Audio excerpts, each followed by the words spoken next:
ரணில் ஜனாதிபதியாக இருந்த அரசாங்கமானது மக்களுடைய ஆணையை திரிவுபடுத்தப்பட்ட ஒரு அரசாங்கமாக இருந்த காரணத்தினாலேயே அந்த அரசாங்கத்தை கலைத்தேன் என அனுரகுமார திசாநாயக்கா இன்று ஆற்றிய உரையில் தெரிவித்துள்ளார். இதற்கு மேலாக இலங்கையில் வாழக்கூடிய மக்கள் மீது சுமத்தப்பட்டுள்ள அதிகரித்த வாழ்க்கை சுமையினை இறக்கி வைப்பதற்கு தாங்கள் நடவடிக்கை எடுக்கப் போவதாகவும், அனைவருக்கும் சட்டம் சமன் என்பதனையும், சட்டத்தை மதிக்கக்கூடிய ஒரு ஒழுக்கமான நாட்டை கட்டி எழுப்புவேன் என்ற உறுதிப்பாட்டினையும் அனுரகுமார இன்று தனது உரையில் தெரிவித்துள்ளார். இதற்கு மேலாக தன்னுடைய நடவடிக்கை தொடர்பான பல்வேறு வகையான அறிவிப்புகளையும் அனுரகுமார திசாநாயக்கா வெளியிட்டுள்ளார். தனியே சிங்கள மொழியில் இருந்த அவருடைய உரையின் தமிழாக்கத்தை நாங்கள் தருகின்றோம். பல தசாப்தங்களாக நாங்கள் எழுப்பி வந்த குரலுக்கு மக்கள் செவிசாய்த்துள்ளனர். நாங்கள் முன்வைத்த வேலை திட்டத்திற்கு உயிர் மூச்சாக இருந்த இந்த நாட்டு மக்கள் அனைவருக்கும் எங்களது கௌரவத்தை தெரிவித்துக் கொள்கின்றோம். நாங்கள் அடைந்த இந்த வெற்றியின் உரிமையை நம் நாட்டு மக்கள் அனைவருக்கும் அர்ப்பணிக்க விரும்புகின்றேன்.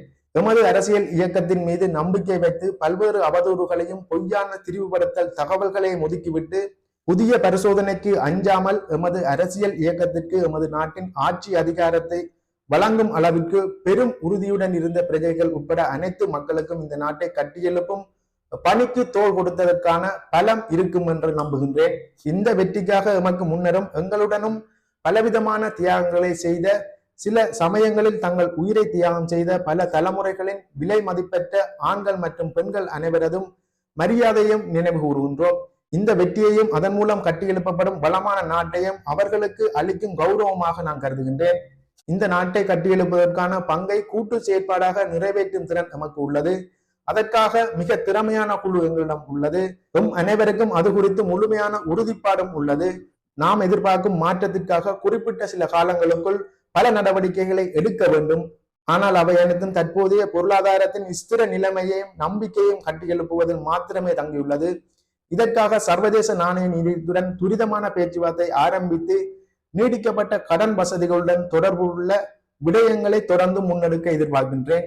கடன் மறுசீரமைப்பு திட்டங்களை முன்னெடுத்து செல்வதற்காக சம்பந்தப்பட்ட கடன் தரப்பினர்களுடன் பேச்சுவார்த்தை நடத்தி அது தொடர்பான பணிகளை விரைவில் நிறைவு செய்து உரிய கடன் நிவாரணத்தை பெறுவதற்கு நாங்கள் நடவடிக்கை எடுப்போம். நமக்கு அதிகாரத்தை கையில், அதாவது மாற்றம் ஏற்படுத்த வேண்டும் என்ற எண்ணக்கருவே மக்களிடம் ஆழமாக பதிந்திருந்தது. மாற்றம் என எமது நாட்டு மக்கள் கருதுவது அரசியல் முறையில் காணப்படும் அனைத்து விதமான மோசமான பண்புகளை மாற்றுவதாகும். தற்போது அது நிறுவனமாகியுள்ளது. இந்த நாட்டின் நடைபெற்ற அனைத்து விதமான தேர்தல்களையும் நோக்கினால் தேர்தலுக்கு பின்னர் எந்த வன்முறை சம்பவமும் நடைபெறாத ஒரு தேர்தலாக நாம் வெற்றியீட்டி ஜனாதிபதியாக தெரிவு செய்யப்பட்டுள்ளோம்.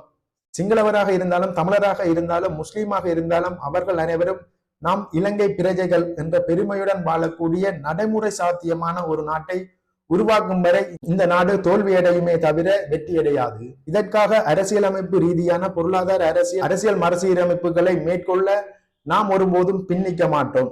சட்டத்தை மதிக்கும் நாட்டை உருவாக்கவும் ஒழுக்கமான சமூகத்தை உருவாக்கவும் நாங்கள் அர்ப்பணிப்புடன் உள்ளோம். அனைத்து பிரஜைகளினதும் சமூக பாதுகாப்பை உறுதி செய்வோம். சட்டத்தின் முன் அனைவரும் சமம் என்ற எண்ணக்கருவை மீள உயிர்பெற செய்வோம். பொதுமக்களை கண்ணியமாக நடத்தும் அரசாங்கத்தின் இலக்குகளை நோக்கி செல்லும் அரச சேவையை உருவாக்குவோம். செயற்திறன் மிக்க, நேர்மையான மற்றும் ஜனரஞ்சகமான அரச சேவையை உருவாக்க நாம் அர்ப்பணிப்புடன் செயற்படுவோம். இந்த நாட்டு மக்களின் வாழ்க்கை தரத்தை மேம்படுத்துவதே எமது எதிர்பார்ப்பு. அதற்கான நடைமுறை சாத்தியமான வேலை திட்டங்கள் எங்களிடம் உள்ளது. மக்கள் மீது ஏற்பட்டுள்ள அதிக வாழ்க்கை சுமையை குறைப்பதற்கு நாம் நடவடிக்கை எடுப்போம். இந்த நாட்டில் உள்ள ஒவ்வொரு தாய்க்கும் தந்தைக்கும் தங்கள் பிள்ளைகளின் எதிர்காலத்தை பற்றி கவலைப்படும் நிலை ஏற்பட இடமளிக்கவே மாட்டோம். தமது பிள்ளைகளுக்கு நல்ல பாடசாலை மற்றும் சிறந்த கல்வியை வழங்க அந்த ஒவ்வொரு பெற்றோருக்கும் உரிமை உண்டு.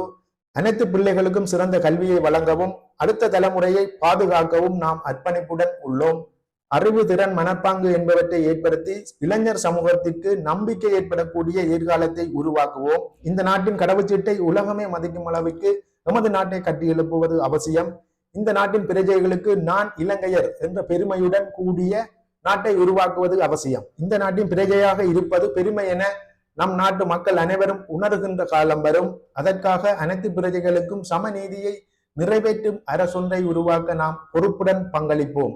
அறிவு, திறன், கல்வி மற்றும் தொழில்முனைவு ஆகியவற்றை ஊக்குவிக்கும் வேலை திட்டத்தின் மூலம் எமது சிறுவர்கள் மற்றும் இளைஞர் சந்ததிக்கு நம்பகமான எதிர்காலத்தை கட்டி எழுப்புவோம். அறிவு, திறன், மனப்பாங்கு என்பவற்றை மேம்படுத்திய இளைஞர் சமூகத்திற்கு நம்பிக்கை ஏற்படக்கூடிய எதிர்காலத்தை உருவாக்குவோம். எந்த நாட்டிற்கு நாம் சென்றாலும் விமான நிலையத்தின் தன்மையை வைத்து அந்த நாடு குறித்த ஒரு கண்ணோட்டத்தை உருவாக்க முடியும். அதன் ஒழுங்கு, மனிதர்களின் நடத்தை, செயல்பாடு போன்றவற்றின் மூலமாக மறைமுகமாக அந்த நாட்டின் இயல்பை எடுத்து காட்டுகின்றது. அதையும் தாண்டி சுற்றுச்சூழல் தூய்மை, வீதிகளில் வாகனங்கள் செல்லும் விதம், முதியோர்களை நடத்துகின்ற விதம், விருந்தோம்பல் செய்யும் முறை, விலங்குகள் எப்படி நடத்தப்படுகின்றன என்பதனையும் உறுதிப்படுத்த முடியும்.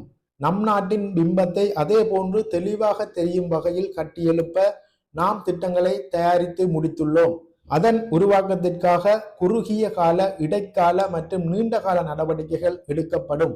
எமது நாட்டின் சனத்தொகையின் 52% தாண்டிய பெண்கள் சமூகம் இந்த நாட்டின் பொருளாதார மற்றும் சமூக செயற்பாட்டிற்கு பெரும் பங்களிப்பை செய்யும் குழுவாகும். பெண்கள் பிரதிநிதித்துவம் தொடர்பாக அனைவரும் ஒன்றிணைந்து எடுக்கக்கூடிய நடவடிக்கைகளுக்கு நாம் செல்வோம். சகல நிறுவனங்களிலும் பெண்களின் பிரதிநிதித்துவத்தை பலப்படுத்துவதற்கு நாங்கள் செயற்படுவோம். அதற்கான எமது அர்ப்பணிப்பின் முன்னுதாரணத்தை வெளிப்படுத்தும் வகையில் ஏற்கனவே எமது பிரதமர் பதவிக்கு பெண் ஒருவர் நியமிக்கப்பட்டுள்ளார். எமது சனத்தொகையில் பெருந்தொகையானோர் ஊனமுற்று விசேட சமூக பாதுகாப்பு கிடைக்க வேண்டியவர்களாக உள்ளார்கள். அவர்களுக்காக பலமான சமூக பாதுகாப்பு கட்டமைப்பொன்று நாம் திட்டமிட்டுள்ளதோடு அதன் குறுங்கால நடவடிக்கை விரைவில் ஆரம்பிக்கப்படும். நாம் செல்லும் பயணத்தில் சமூக கட்டமைப்பின் எந்த ஒரு பகுதியும் கைவிடப் போவதில்லை என்பதற்கு நாம் பொறுப்பு கூறுகின்றோம். ஒவ்வொருவரினதும் தனித்துவத்திற்கு மதிப்பளித்து அவற்றை நாட்டின் முன்னேற்றத்திற்கான சாதகமான முறையில் பயன்படுத்தி கொள்ள எமது பங்களிப்பை வழங்குவோம். மக்கள் இறைமைக்கு மதிப்பளிக்கும் அதே நேரம் அவர்களின் ஜனநாயக உரிமைகளை பாதுகாப்பதற்காக அர்ப்பணிப்போம். எம்மீது சந்தேகம் காரணமாக நிச்சயமற்ற நபர்கள் இருப்பதை நாங்கள் அறிவோம். எமது செயற்பாடுகளின் ஊடாக உங்களின் நம்பிக்கையை வெல்ல நாங்கள் எதிர்பார்க்கின்றோம். உங்களுடைய விமர்சனங்களை பொருத்தமான தருணத்தில் ஏற்றுக்கொள்வேன். அதேபோல் நாங்கள் கட்டியெழுப்ப போகும் எதிர்காலத்தின் பங்குதாரர்களாக உங்களை வலுவூட்டுவேன். எமக்கிடையில் காணப்படும் வேறுபாடுகளை களைய முடியுமானால் நமக்கிடையிலான இலக்கு சமமானவை என நீங்கள் உணர்ந்து கொள்வீர்கள் என நான் நம்புகின்றேன். அதன் ஊடாக நாடு முகம் கொடுத்துள்ள நெருக்கடியை ஏற்றுக்கொள்ளவும் அதன் ஊடாக முன்னோக்கி செல்வதற்கு தேவையான மூலோபாயங்களை இணைந்து திட்டமிடவும் முடியும். இந்த நாட்டை கட்டியெழுப்புவதற்காக காத்திரமாகவும் நேர்மையாகவும் இணையும் அனைவருக்கும் எமது கதவுகள் திறந்தே இருக்கும். மக்கள் ஆணைக்கு அமைவாக பாராளுமன்றம் ஒன்று அவசியமாகிறது. இறுதியாக இந்த பாராளுமன்றம் மக்கள் ஆணையை திரிவுபடுத்தியதாக காணப்பட்டது. அதனாலேயே நேற்றைய தினம் பாராளுமன்றத்தை கலைக்க நடவடிக்கை எடுத்திருந்தேன். அரசியலமைப்புக்கு அமைவாக நாட்டை கொண்டு செல்வதற்காக எமது பாராளுமன்ற பிரதிநிதித்துவத்துக்கு அமைவாக அமைச்சரவை ஒன்றை நியமித்திருந்தேன். எமக்கு வரலாற்றில் நழுவமிட முடியாத ஒரு சந்தர்ப்பம் ஒன்று கிடைத்துள்ளது. அதாவது இந்த வெற்றியை நாங்கள் செழிப்பான நாட்டை உருவாக்க பயன்படுத்துவோம் என்றும் அவர் தனது உரையில் தெரிவித்திருந்தார். அவருடைய முழுமையான உரையை நாங்கள் மொழிபெயர்க்கவில்லை. அவருடைய உரையில் முக்கியமாக தென்பட்ட விடயங்களை மட்டுமே தந்திருந்தோம். அவருடைய முழுமையான உரை சிங்கள மொழியில் மட்டுமே உள்ளதால் முழுமையான மொழிபெயர்ப்பு எங்களால் தர முடியவில்லை. இது போன்ற இன்னும் ஒரு பயனுள்ள தகவலுடன் மற்றும் ஒரு வீடியோவில் சந்திக்கின்றேன். நன்றி, வணக்கம்.